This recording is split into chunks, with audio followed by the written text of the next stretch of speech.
Le travail se poursuit à l'Union sacrée de la Nation.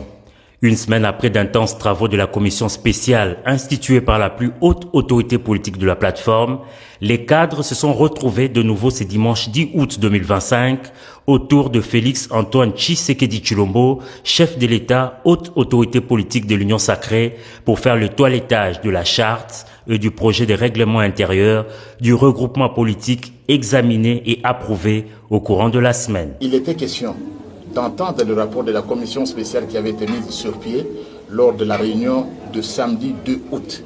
Cette réunion devait se pencher sur les textes, notamment sur la charte et sur le règlement intérieur.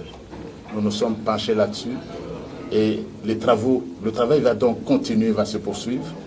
Et je dois vous dire que la prochaine réunion du Présidium sous la présidence de la haute autorité politique, c'est jeudi prochain.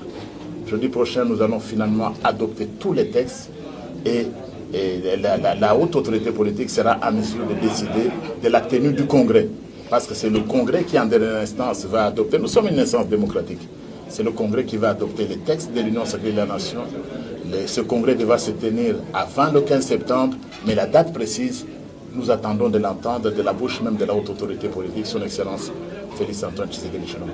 L'occasion était également pour la plateforme présidentielle d'exprimer son soutien au gouvernement souminois 2, publié aux premières heures de vendredi dernier. L'Union sacrée de la Nation est derrière et il soutient le gouvernement souminois 2 qui vient d'être mis en place. C'est notre gouvernement. Tout ce que vous pouvez entendre sur les réseaux sociaux, c'est autre chose.